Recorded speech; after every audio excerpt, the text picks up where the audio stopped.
Berikutnya Pak Abdul Hadi. Terima kasih Pak Ketua. Assalamualaikum warahmatullahi wabarakatuh. Selamat sore, salam sejahtera untuk kita semua. Pimpinan dan anggota Komisi 5 yang kami hormati, Pak Menteri, Pak Wakil Menteri, semua mitra Komisi 5 yang kami hormati. Terima kasih atas waktunya. Kami ingin menambahkan menjadi catatan terhadap evaluasi kita pada penanganan bencana banjir khususnya di Aceh dan Sumatera Utara dan Sumatera Barat. Kami mengambil pelajaran mungkin pertama dari bencana-bencana yang lain. Misalkan adalah bencana yang terjadi di Lombok, itu bencana gempa bumi tahun 2018. Ya, sampai saat ini memang tercatat memang masih banyak warga kita yang memang belum mendapatkan penanganan ya. Ini pun sudah berapa tahun ini ya, sejak 2018 ya. Jadi ini menjadi catatan bahwa waktu itu memang akan menyebabkan kita apakah kita akan bisa menyelesaikan catatan-catatan dari korban bencana ini.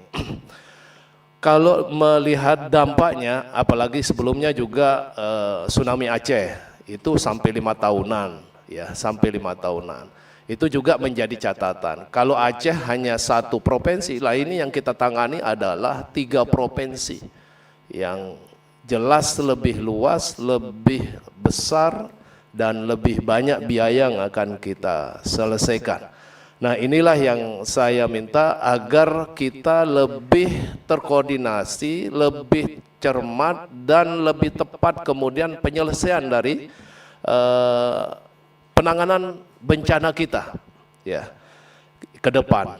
Harapannya ya mudah-mudahan kalau tadi targetnya 2 tahun, saya khawatir saja ini yang 5 tahun aja ya masih menjadikan catatan, dan kita tidak tahu akan terjadi apa lagi kemudian dalam negeri kita. Ya, mohon maaf, kayak bencana gempa Lombok tahun 2018, tidak lama setelah itu kita terkena COVID. Ya, kita semua nasional itu kena COVID. Dan akhirnya kemudian menyebabkan sumber daya kita untuk menangani secara nasional. Dan sekarang kita menangani bencana Sumatera, ya. Tetapi di beberapa titik kita juga sedang diuji juga dengan bencana-bencana yang ada. Ya mohon maaf, kalau kami di Nusa Tenggara Barat itu ada abrasi pantai misalkan kepada masyarakat yang ada di sana, itu juga ya menjadi suatu yang harus kita tangani juga. Kemudian di satu kecamatan, di kecamatan Sekotong, Lombok Barat misalkan, itu kena bencana banjir juga. Dan hari ini kita juga mendengar kabar di Cisarua yang juga mengenakan bencana. Nah kan sumber daya kita akan terperas, akan tersebar kepada semua titik-titik itu. Dan akhirnya ya mohon maaf, catatan kita bagaimana kita akan menyelesaikan bencana yang ada di Sumatera ini. Mudah-mudahan ini menjadi catatan kita agar jangan sampai nanti masyarakat kita yang sebenarnya harus mendapatkan bantuan kemudian terlalaikan dan tidak bisa mendapatkan bantuan itu. Ini menjadi catatan saja karena belajar dari pengalaman dari bencana-bencana lain sebelumnya. Kemudian yang kedua terkait sama masalah desa-desa yang hilang ya.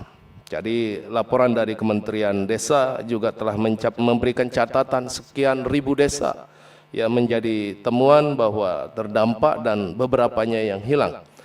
Dan menjadi catatan kami terhadap desa-desa ini Pak Menteri, harus kita memastikan yang pertama relokasi daripada rumah-rumah dari desa-desa kita ini harus dipastikan relokasinya itu bagi mereka aman dulu.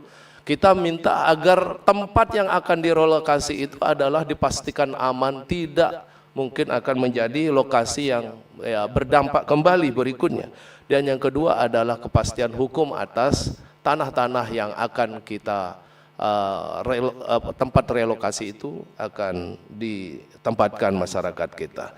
Dan ini ya kami minta mudah-mudahan rekan-rekan dari kementerian, dan setiap saat saya mengontak dari rekan-rekan kementerian, hampir rata-rata dalam 2 bulan itu rata-rata rekan-rekan berada di daerah bencana.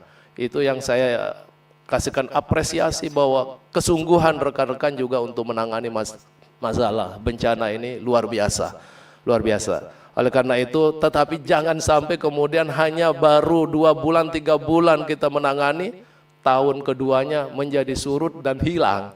Ya ini mohon maaf, mudah-mudahan kita bersama-sama untuk menuntaskan PR besar yang harus kita hadapi ini. Terima kasih Pak Ketua. Wassalamualaikum warahmatullahi wabarakatuh.